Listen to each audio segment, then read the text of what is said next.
Pues buenas tardes y gracias al Servicio de Extensión Universitaria por contar conmigo y gracias a todos vosotros y a vosotras que en el fondo creo que sois lo que dotáis de sentido a este tipo de actos y por supuesto me sumo al cariño grandísimo a Mari y a Juan Manuel, que son como dos estandartes, ¿no? Que estamos despidiendo. La idea que yo traía era hacer algo así como familiar, ¿no? Como un poco academicista, porque no soy muy amiga como de los academicistas, ¿no? De las rigideces. Entonces he preparado una pequeñita presentación sobre José Ramón, que no va a ser un colorario de obra, ni premios, ni nada que se le parezca, lo tenéis en las solapillas, de hecho, o en internet, y sobre eso empezaré a lanzarle preguntas y después nos decían también que podemos hacer como un tú a tú con el público por si hay algo que se nos haya quedado en el tintero. Y sobre la marcha pues yo creo que vamos improvisando en la plaza, ¿no, José Ramón? Pues vamos al lío. Si nadie me pregunta por José Ramón, sé lo que es. Pero si me lo preguntan y quiero explicarlo, no lo sé.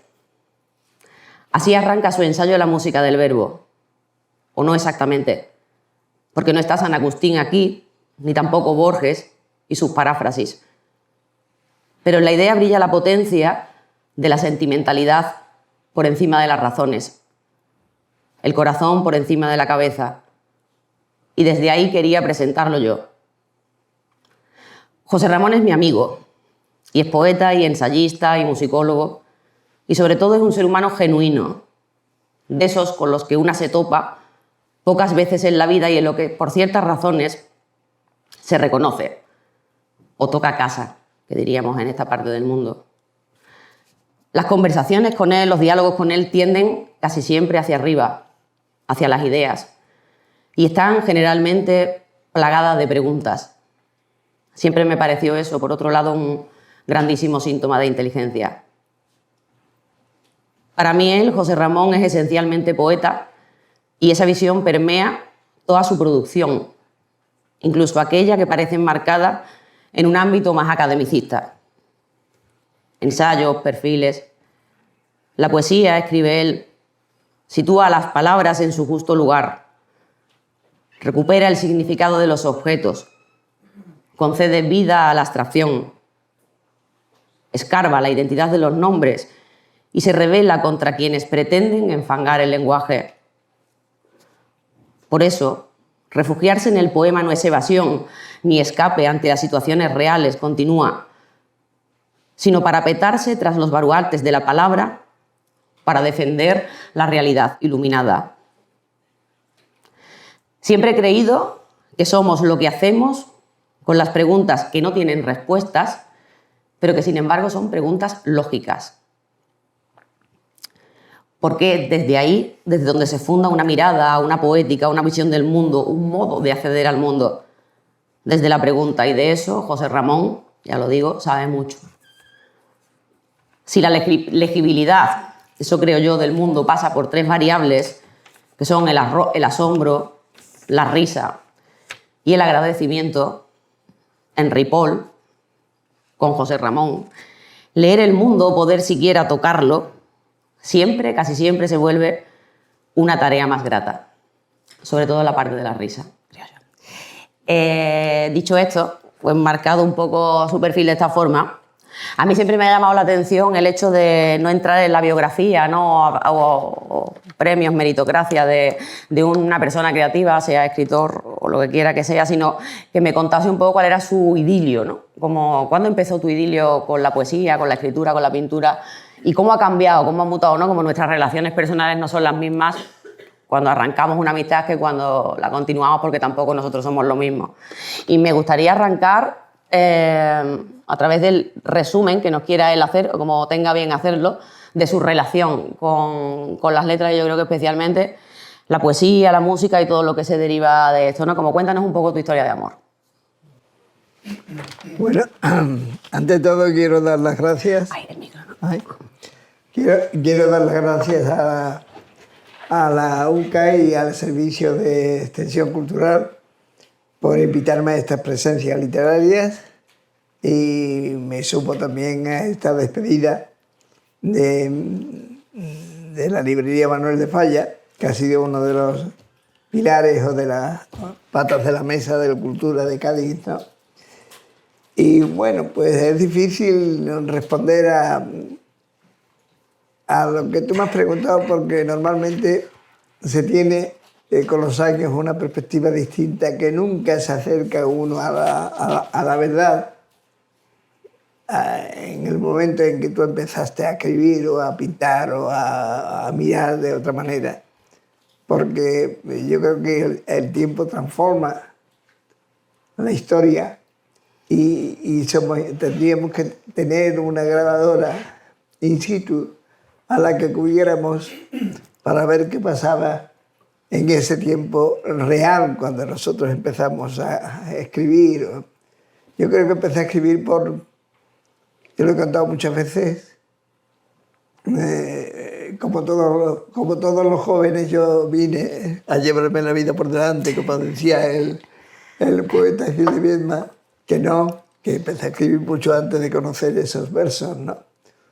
Pero empecé a escribir pues a través de una frustración siempre amorosa, ¿no? En esa época adolescente, ¿no?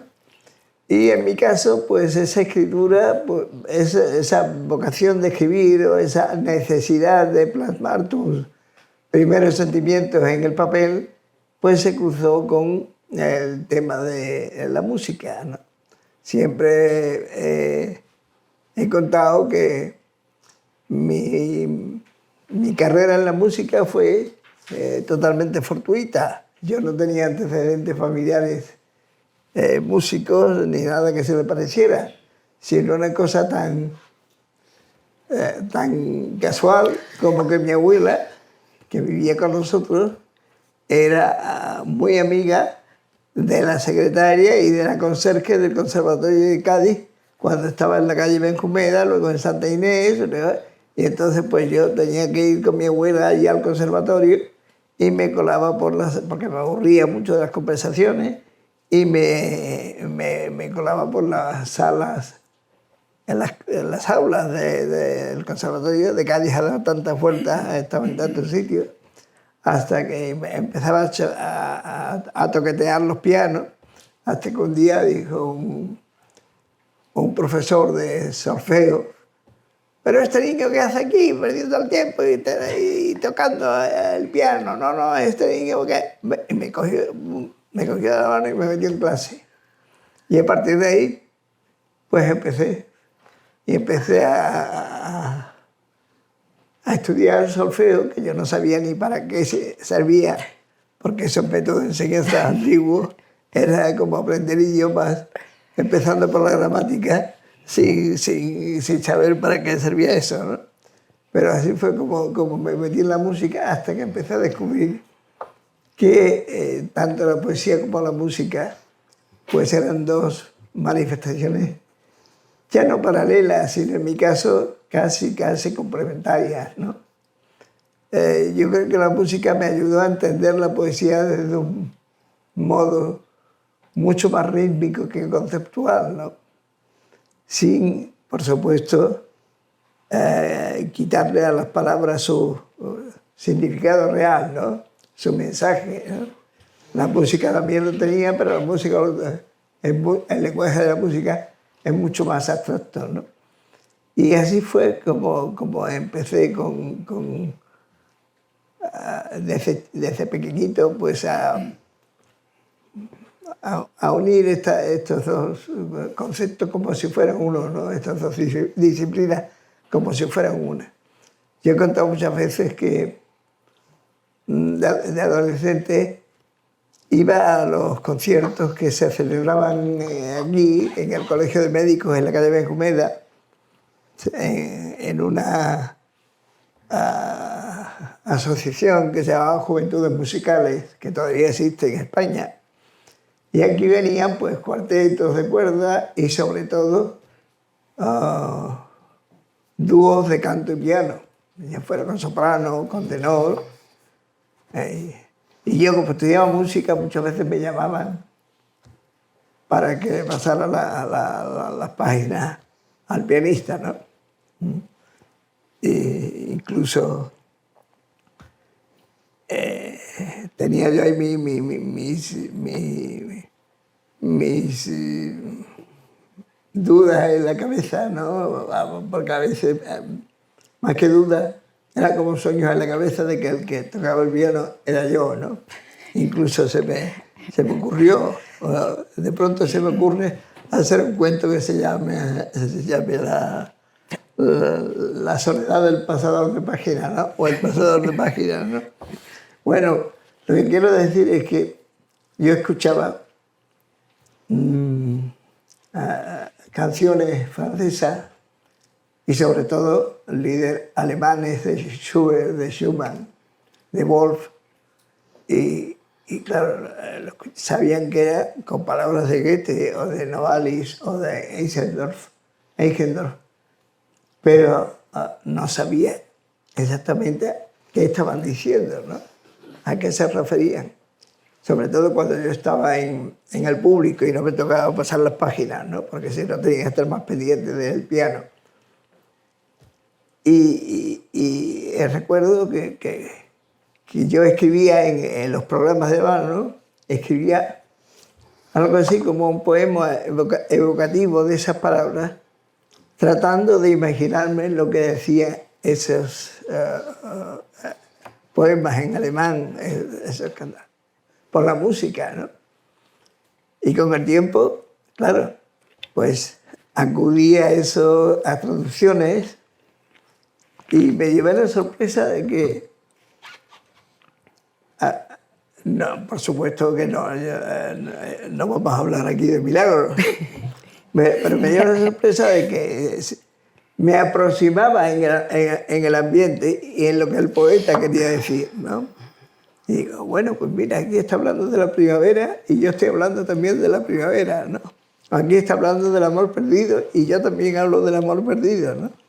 Y así fue como empecé a tomarme la poesía un poquito más en serio, ¿no?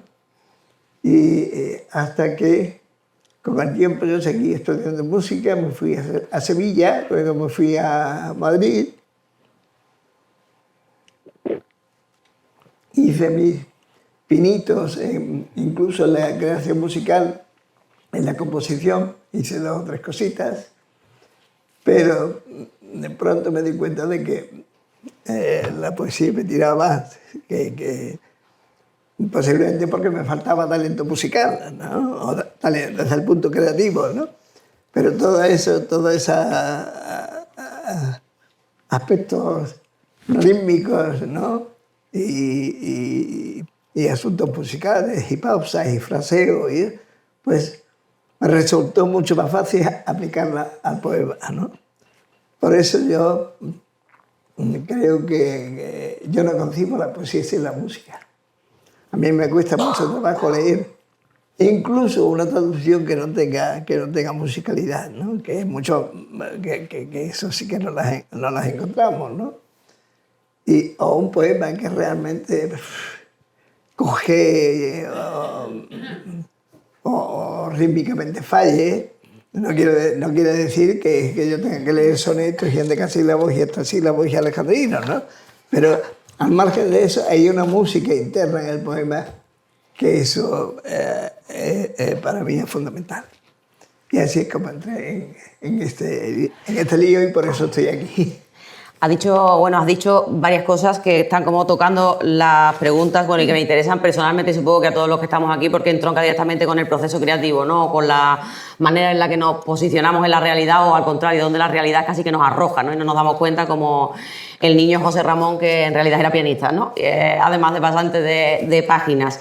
Me interesa especialmente de lo que has ido ahí esbozando el cómo se imbrica realmente, porque yo también creo que se imbrica la música con la poesía.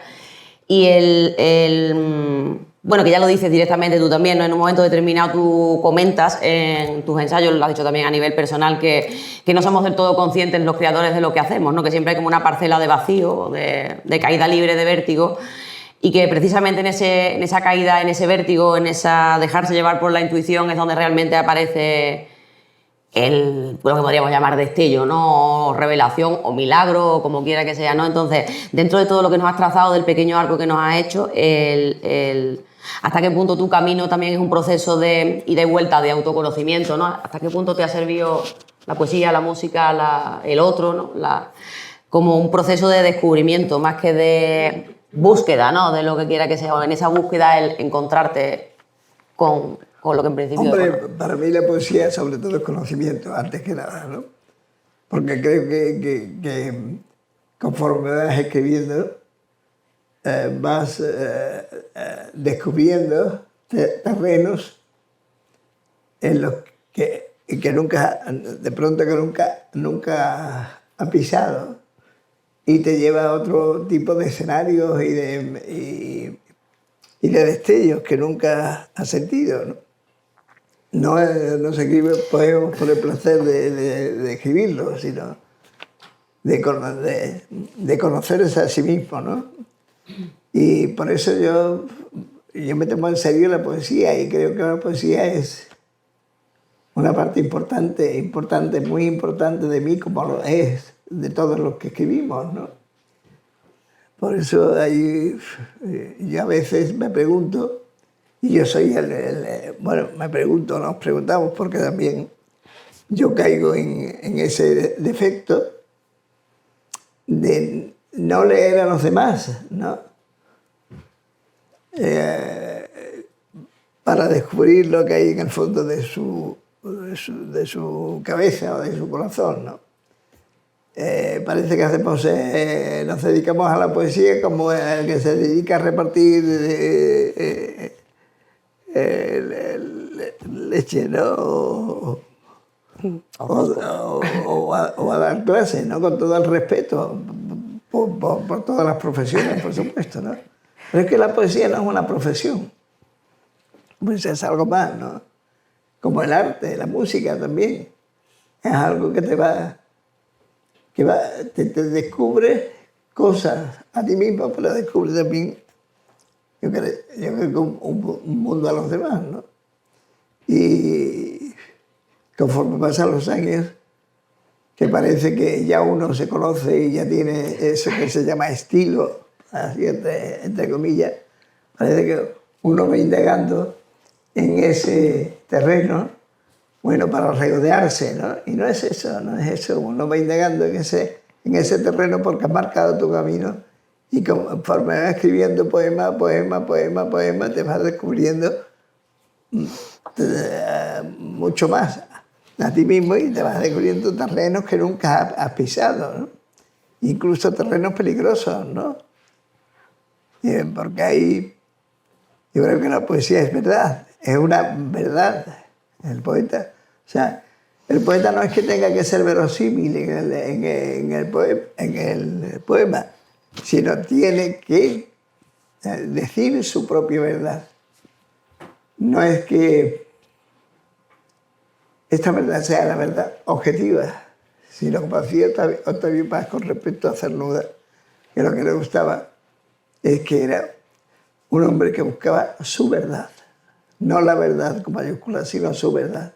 Porque el conjunto de las verdades es lo que realmente nos puede hacer llegar a una cuestión aproximada de la verdad, ¿no? Yo recuerdo un cuento que lo cuento aquí en la música del verbo, ¿no?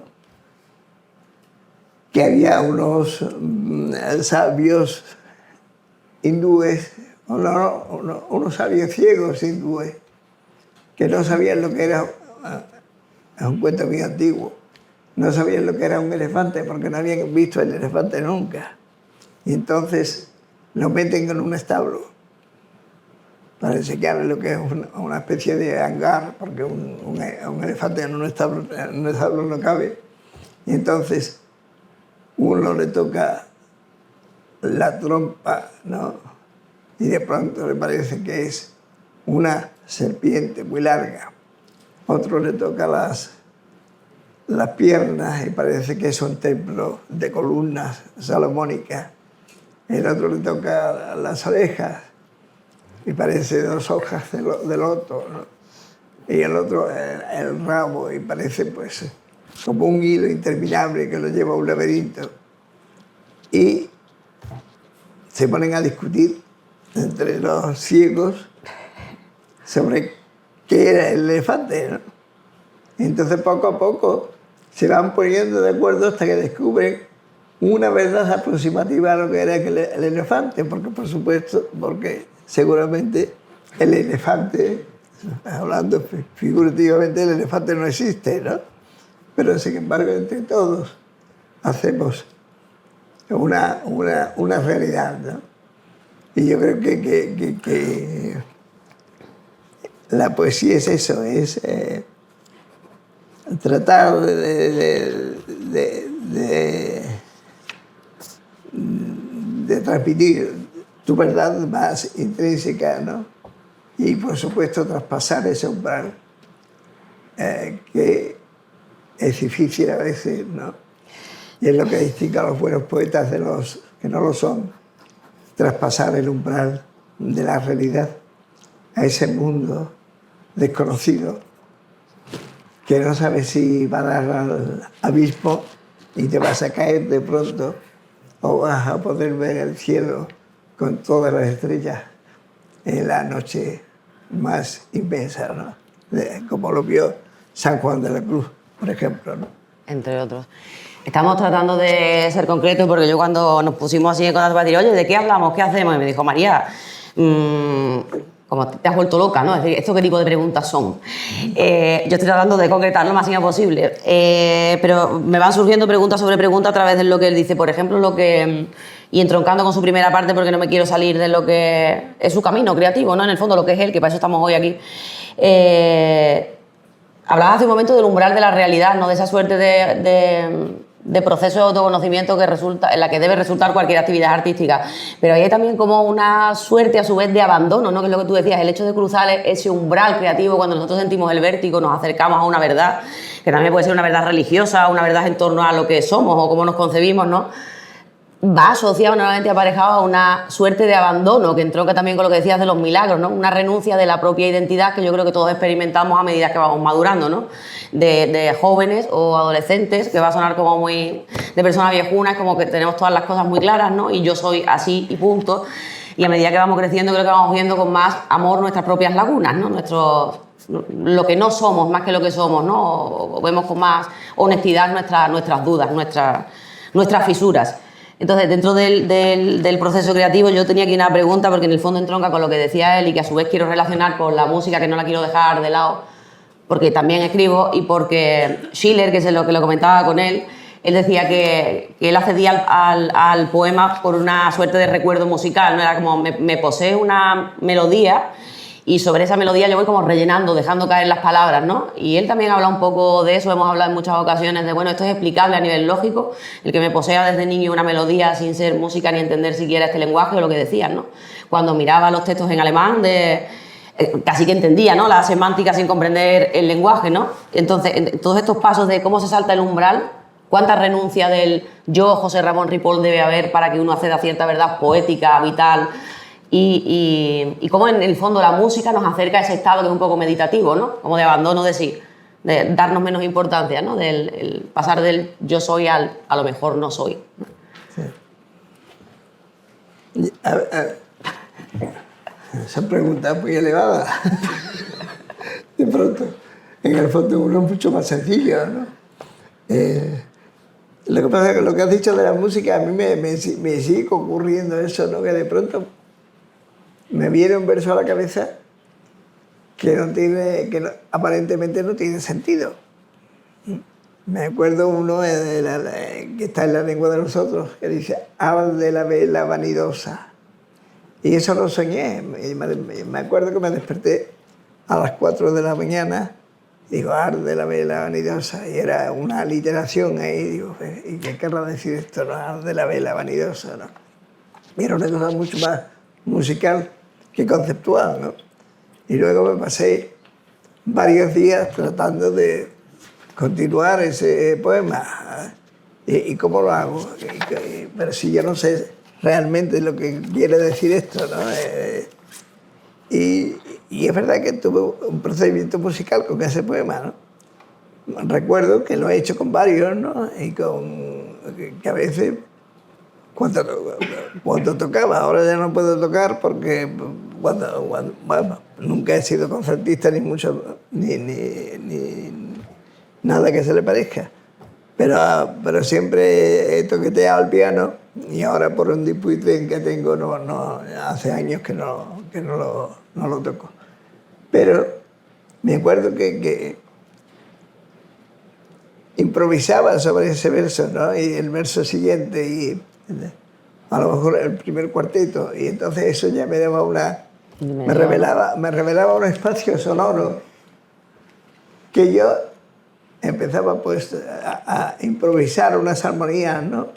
Y esas armonías, esas células sonoras y rítmicas, a su vez me generaba un proceso poético ya, otros versos que sí eran un pensamiento, tenía un pensamiento así, no era, porque mi poesía no es solamente sonora, a la manera, yo me acuerdo de Unamuno despreciaba la música, porque decía que la música encubría los conceptos, ¿no? Y no sirvió para nada, ¿no? Y es verdad que hay otros poemas, hay algunos poetas musicales que solamente se entregan al ritmo y es muy difícil pues, saber lo que dicen, ¿no? Pero de pronto en esa simbiosis entre palabra y música, pues surgía el poema y surge el pensamiento, ¿no? No sé si eso es lo que me has querido preguntar. No sabemos, nosotros divagamos, que es más interesante para todos, así pensamos en conjunto, sin inconsciente colectivo. Yo creo que pueden leernos algo, de hecho, Pero yo creo que voy a romper radicalmente esta altura, porque yo creo que el poeta tiene que comprometerse con su palabra, sobre todo, ¿no?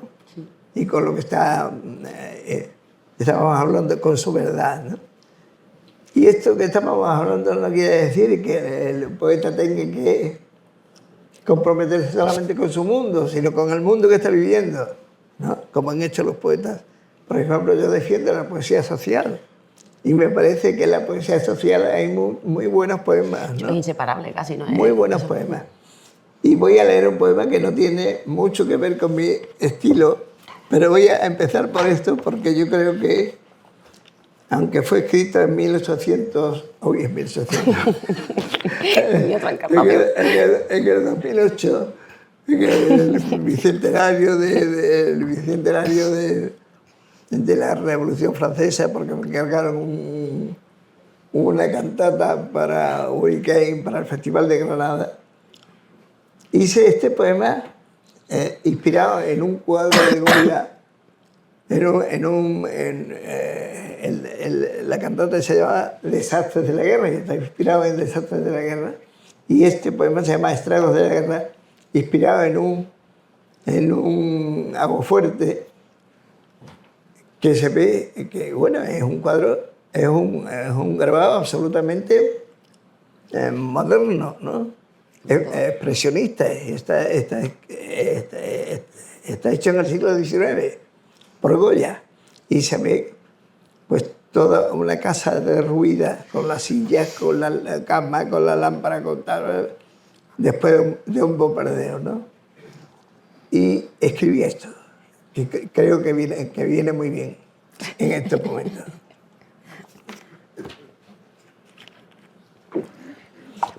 Desde entonces, la casa es otra casa, el lugar otro espacio y otra tierra. Hasta el aire es distinto, como un vaho que inunda los recuerdos y una llama que aviva la memoria. Todo es distinto en esa estancia, desde aquel fogonazo que iluminó de golpe aquella habitación, donde la muerte habita desde entonces, imponiendo su ley, cambiando el orden de las cosas, como una eterna melodía entonada por labios que no saben nombrar. Esa metralla atravesó el cristal desde el que un niño se guardaba del mundo y lo observaba como el jardín de su conciencia. Aquel sonido repentino era el eco de Abel, que desde un libro antiguo descendía hasta el mañana por el quejido de los hombres. Desde entonces, la casa es la otra casa, la que un obús derrumba en cualquier guerra, la que un tanque destruye y aniquila, la que una excavadora desmorona, clavando los cristales por los que el niño mira en el propio corazón de la tierra.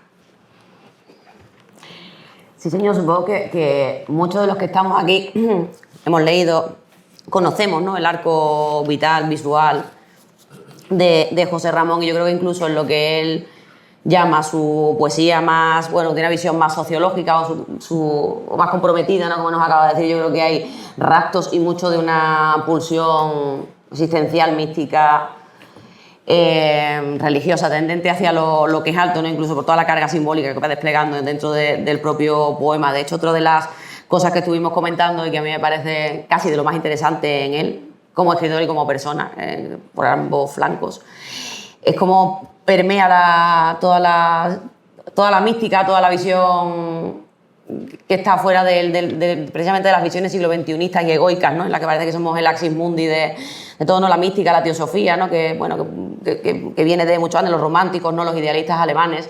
Está presente en su obra, yo creo que se está empezando a revisitar de forma un poco inteligente, supongo que, no sé, nos suena, ¿no?, a Hegel y demás, y ellos hablaban, o esta gente trataba de preguntarnos acerca de, bueno, creo que es un tema universal, ¿no?, del eterno retorno, a dónde volvemos, ¿no? Y esto entronca a su vez con lo que decía José Ramón. Yo empecé, o mi carrera literaria empieza con una visión, y de hecho, bueno, nos rechazan, un poco más anclada en la tierra, en el momento histórico en el que se vive, que no desmerecen nada, y sin embargo, casi que a veces volvemos al mismo punto, ¿no? Entonces, el camino de un artista es un camino de retorno a alguna suerte de punto de recuperación de lo que en algún momento denegamos, ¿no?, de pues esa visión más política o más comprometida.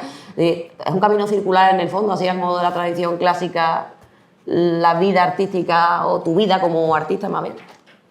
Bueno, me has hablado de la poesía como forma de retorno, ¿no? Y yo a veces me lo planteo porque realmente no sé hacia dónde tengo que retornar, pero yo creo que efectivamente una de las principales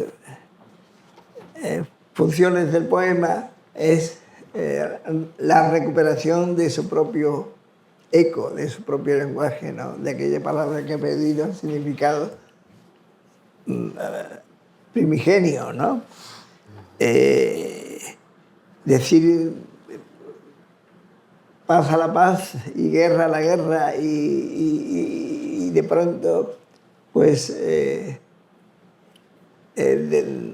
rebelarnos contra la manipulación del lenguaje, ¿no?, la manipulación que no de una forma heroica, ni panfletaria, ni colectiva, sino Inocente, más bien, como, ¿no? como un ejercicio absolutamente personal, ¿no? Y el retorno, en mi caso, se refiere a eso, es como querer devolverle a la palabra ese sentido originario, ¿no? Descubrir de pronto ese eco que resuena, ¿no? Ese balbuceo que se dijo antes de ser palabra, ¿no? Y recuperar un poco la palabra pura, que no tiene que ver con la poesía pura con Valerina ni la de Juan Ramón, ¿no?, sino esa pureza que yo creo que reclama una conciencia por parte del poeta, ¿no?, una conciencia y una militancia, ¿no?, porque yo creo que también la poesía es una forma de rebeldía, porque cuando tú te sientas a escribir, ya no es contra el lenguaje impuesto, ni contra esa gramática distendida, por decirlo de alguna manera, esa sintaxis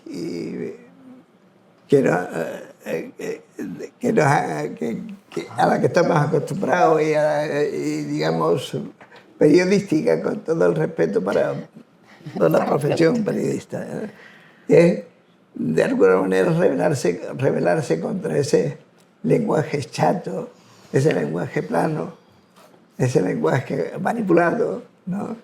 Cigaristas, obsceno, a veces, en el peor sentido de la palabra, y de pronto iniciar un camino de retorno, ¿no? Como decía Nietzsche, ¿no? El eterno retorno, o como la canción de Mahler, ¿no? La canción infantil a la que vuelven, ¿no? A oírla, ¿no? A oír A oírte. sí, a oírte a ti mismo y a oír la palabra de tu padre, ¿no? No sé si te respondo.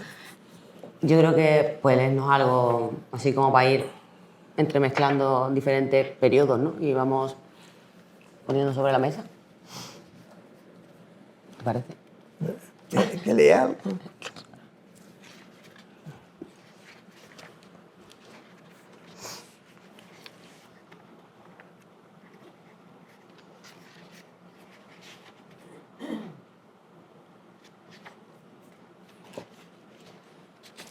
Voy a leer esta especie de poética, ¿no? Que se llama El fuego y la palabra. Hay pétalos ardiendo en el invernadero y no ha cesado de llover. Como en la ocultación de este poema, la vida se desgaja entre la hoguera de cuanto no se dice y aquello que no saben decir estas palabras, encabalgadas en el signo de su naturaleza. Y continúa lloviendo. Si la tierra mojada fuera un síntoma de su propia cosecha, todo estaría nombrado por el misterio de las aguas. Sin embargo, ese fuego inextinguible arranca la raíz, la flor y el pensamiento que luchan con la muerte y con el acto de nacer. Solo el amor del pétalo a su colocación junto a otro pétalo alrededor de su corola, como estas sílabas dispuestas por el azar de sus pasiones, hace que el propio fuego sea la vida y que sus letras sean escritas a través de la llama. Sí, señor. ¿Quieres leer alguno más? Sí, claro. Un poquito de agua.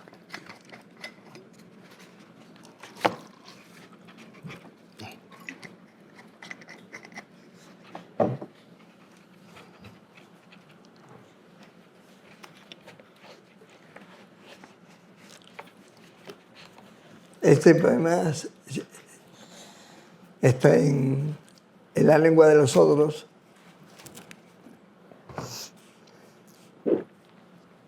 Porque de pronto, no es que yo sea un poeta metapoético que me interese solamente hablar del lenguaje, ni mucho menos. Pero yo creo que es importante que el poeta se pregunte por las herramientas que tiene a su disposición, ¿no? Como se pregunta el escultor y como se pregunta cualquiera, ¿no? Para hacer mejor el mundo y para hacer mejor su trabajo, ¿no? Este es un poema, digamos, de infancia, ¿no? De infancia porque recuerdo de retorno también.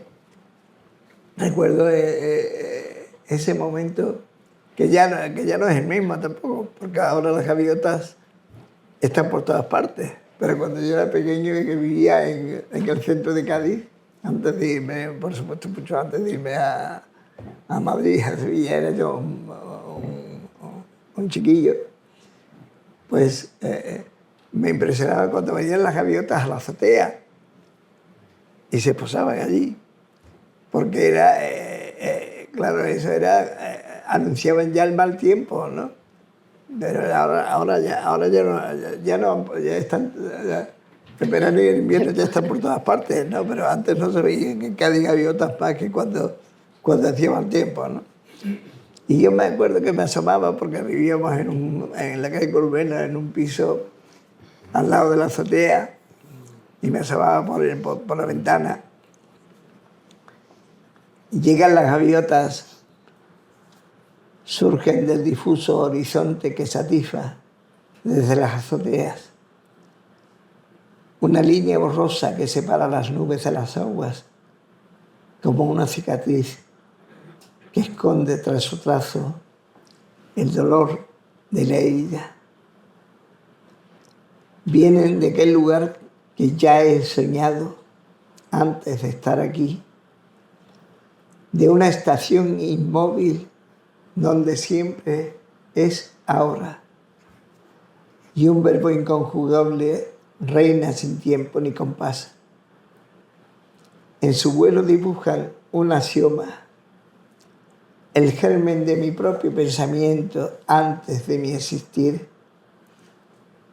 Esbozan forma y fondo de un sintagma sin dueño, un vocablo en el aire, las sílabas ocultas que habré de descifrar. ¿Les inquieta el otoño o el incierto principio de la vida que late bajo el sol como un reclamo? Entonan la canción de los muertos, de los que no nacieron todavía y al otro lado habitan. Un canto sin palabras que sepulta la voluntad diciente de mi voz bajo un graznido eterno. Bajan las gaviotas a posarse en el pretil del alma y en la vana cornisa de la vida. Tras el cristal las miro y aguardo entre la niebla el instante fugaz de su partida unísona, el deseo de volar en su bandada y con ellas volver al horizonte. Sí, señor. Y bueno, si quieren preguntar Sí, algo que pueda eso iba estar a decir, aquí. que por ir cerrando, ya que estamos haciendo aquí como una apuesta en común, podemos abrir también, que nos decía que podíamos, ¿no? Si alguien tiene alguna pregunta para José Ramón, ahora o nunca. Al menos en esta sala.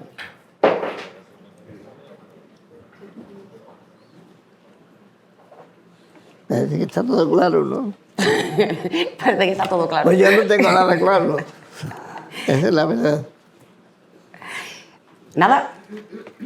Pues a mí me gustaría cerrar con unos versos de él, que creo que hacen como el círculo total del acto que teníamos medio preparado. Pues ha salido lo que ha salido. Se lo comentaba a José Ramón, que hay un tipo que yo recomiendo vivamente, además de, por supuesto, la obra de Ripoll, que es Santiago Kovadlov, que era un argentino, escritor, ensayista lúcido y limpio. Yo creo que esta gente escribe de forma limpia, comprometido consigo mismo y con todo lo que tenía alrededor. Y leyéndolo, él decía literal, escribió, pudiendo desconocernos por un instante, acaso lleguemos a saber más de nosotros mismos. Y le comentaba a José Ramón que me llevó directamente a sus versos, que son estos, los de él. Vuelve a la cumbre de tu nombre y bórrame, como si entre tú y yo no hubiera espacio, porque ya éramos lo mismo antes de ahora. Y creo que en el fondo su obra, el arco de su obra, no es más que una vuelta a lo que ya sabía. Creo que todo camino del artista es así como el camino del héroe, ¿no? Una vuelta a lo esencial, y yo estoy encantada y estaré encantada de... Bueno, he estado encantada de acompañarlo y de seguir acompañándolo. Yo creo que si él cierra con alguna... Si te apetece leernos algo, ¿no? Cerramos y bordamos. Sí, bueno, por hacer del acto algo más singular, pues de pronto estoy escribiendo un libro que yo no me explico mucho también, porque es distinto, son poemas muy breves, ¿no? Y que no sé cómo se va a llamar, pero que son poemas muy desgarrados, ¿no? Este se llama Fundición y dice así: toca tu corazón, muerde la sangre que en la garganta llega tras cada nacimiento. Funda la lengua, tu lengua que dice cuánto callas, fúndela, fúndela con la sangre que muerdes y di. Cierra los ojos y escucha el balbuceo, otro latido más y otra palabra, dila, toca tu corazón. se pregunta: ¿quién eres detrás de la escritura que tras este verso hueco, hueso, no más en carne, tuétano, que esconde esta pregunta que me ahoga y te hago sin interrogación? A ver.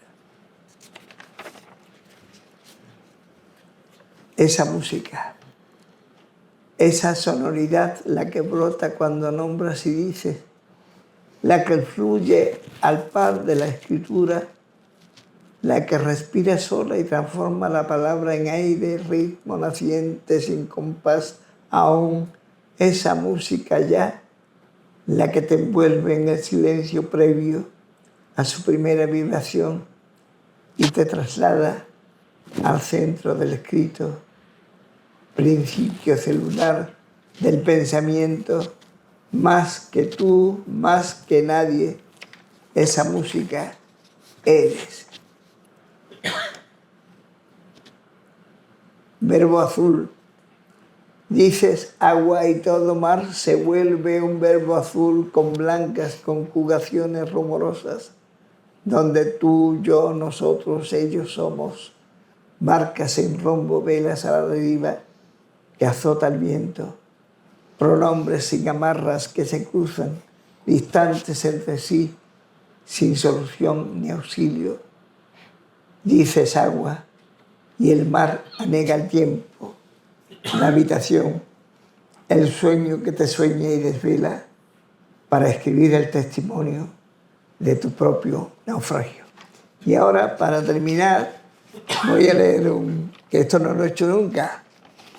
Esto no lo he hecho nunca porque yo, antes de dar por bueno un poema, lo trabajo. Pero estas cosas de la poesía que de pronto estás muchos meses sin escribir y dándole vuelta al poema y venga y no te sale nada, no sabes por qué. Y de pronto, hoy, antes de venir aquí, este mediodía, pues, en un bar del Paseo Marítimo, he tomado algo, he escrito el bolígrafo y de pronto me he acordado de mi padre que murió en el 84, ¿no? Le he hecho muchos poemas a mi madre, ¿no? En el libro de La lengua de los otros. Y esto de pronto me voy a atrever a leerlo, ¿eh? Posiblemente sea un poema que requiera más versos, ¿no? Pero ¿quién pudiera, mi padre, ser el tuyo? No por verte morir, sino por darte todo lo que me diste sin saberlo. Como el agua del monte a sus manantiales, que creen ser un milagro de la tierra. ¿Quién pudiera, mi padre, ser tu hermano para aprender contigo todo lo que aprendiste y ser la voz paralela a tus asombros? Como cuando del fuego o de la noche tu voz me repetía, como si fuese mi primera visión del mundo y de sus formas. ¿Quién pudiera mirar por esos ojos que en el silencio me vieron, me pensaron, como hoy soy tal vez, como la esencia de aquello que quisiste ser conmigo y lo que soy ahora, cuando te invoco, Padre, en tu palabra muda, que es la mía. Alegra.